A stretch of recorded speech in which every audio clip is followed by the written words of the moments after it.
ginagawa ko sila na sa'yo? Sabi nga, pagsabi natin lang. Oh, Nagpunta din sa akin ng isang araw. naniwala ka naman. Eh, ikaw lang dahilan kung bakit ko nakilala yan.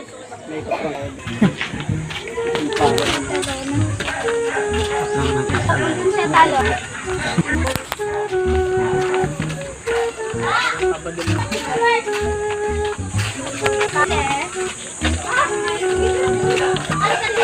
Sabi ko nga, ginagawa kita ng isang ganit. Ubus kayo dyan! Ano ka lang ano ha, video ha? Ayaw na video. Check ko na yan!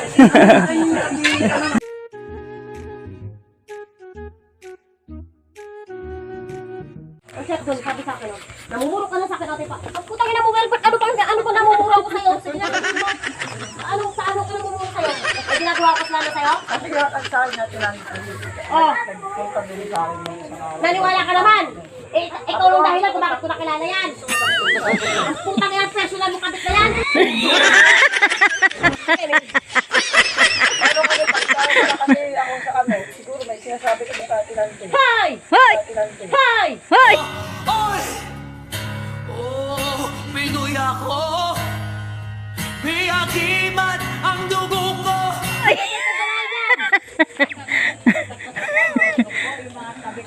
Tapos niya, nagkakaila ka. Ikaw kailan ko talaga eh, dahil dito kung gawain yan. Makagawain niya yan. Sinabi nga, di ba, sa chat nga ba, sabi natin lang siya, oo Oh. daw. Oo daw, o kaya nga tawagin mo eh. Dahil ikaw ang push duro nito, tawagin mo. Natas ko na nga eh. Bisa mo, papasok pa ako, maliligo pa ako. Ano oras ka papasok ta? Ha? Ano oras ang pasok mo? Ano? 9:30 ako alis. Ano kasi, dami mo sinasabi kaya, ano, Erika! ano, Oh, kaaway kay kahapon ah. Erika, anong sabi mo kay papa mo? Nagpa-load ka na ba? Si Erika to. Nagpa-load ka na ba, Erika? sabi natin lang siya, papalitan mo na yung video, ano, video ka daw kami. Panuran mo na si papa mo, laging ano, 99. Sige, no comment. Tamad ako sumagot sa ganyan, walang katotohanan eh. Ang ina niyo eh. 99 daw, Erika, yung bu... Ano ba yung babay? Ano ba yun? Ha? Ako pa naman, ganun ako plastic, nakikipagprangkahan, kinakulat. Mas lalo naman ako. Eh di kasi nansingaan mo doon. Ang ina nyo. Nagsisilusan na kayo. Ang ina, hindi na ako nagpakantot kagabi dahil dyan eh. Gusto mo sa Paano kakantok mo na yung ano? Ano, hindi pala prank na lang ako. Kumain ko, nagtatrabaho ako, visit kayo.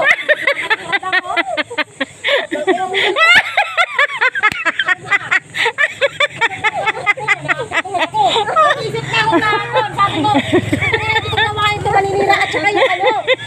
Ano ba ito mga papinaprank sa baho mo ito?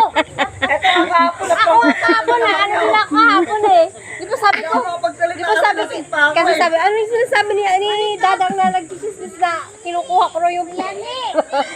Paliwanag, tutuhanan ko ano sa'yo, ba't kaya mo ako uwatin? Sinambunutan. Ano? Sinambunutan ko nga si Nancy, pinaprank din ako. Visit kayo? Ang ina nyo! Ang mo ko yung cellphone! Bawal ang cellphone! Sabi ko nga kay Ate Nancy, sa trabaho, sabi si Ate Tata. Basa ko ano, tuk tuk tuk, ang daming ano, pangnak, ano na mga sinasabi doon, ay naku.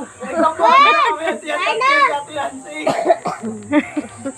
Sabi ko baka nagtatrabaho. Ako kapon, wala rin ako alam-alam kaya nag-comment niya, din ako, di ba?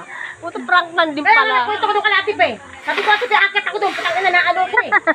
Sabi ko, ate, alam niyo ugali ko. Ay, hindi, yan lang pala. Dapat yan sana, inayaan mo na natin sa pulo para kay Ate Nancy. Tapos nandito si Nancy. Ha? Alam mo, nagigigil na lang ako. Para malakan totohanan doon ko pinuha sa GC. Sabi ko, Visit lang eh. Kapag sinambunutan ko na si Nancy, sabi ko, paliwanag kasi, wala naman ko sinabi, di ba na ano, kinuha ni Nancy yung pera, binigay doon sa ano? Oh, wala ka sinabi. ito kahapon. Ito na dapat. Ayan na! Pati nga ako, puro ano, paliwanag din ako eh. Pati si nanay. Galit na galit ka, gabi kahapon si nanay. Sinambunutan ko na si Nancy. Ay, ano ba yan? Ito nga mga sumusunod sila dalawa yung si ano, nagdadaldal si Lula para yan. Paano pala kung ako ang sumugod doon? Sinita ko lang bigyan ni si Wilbert. Eh mabuti nga to, sa bunot lang, eh kung nilipad ko ng sipa yun. Sinabi ko kahapon sa Ate Sabi ko, baka nasa trabaho, yun, hindi makapokus sa trabaho. Inap ko, nasend ko yun sa GC. Tapos yung pag-send ko sa GC, ay, nakasagot sabi ko, Pupuntahan mo sana kapon Pero sabi. nag-isip na talaga ako kahapon. Ano ba itong mga to? Pinaprank na yata ako eh. Pero di pa kahit prank yung nagigigil. Kasi parang totoo talaga, pero hindi wala katotohanan yung mga sinasabi. Kahapon, kasi si Ate Dana nga naman sabi, dapat sabihin ko nga sa kanya. May daan ba?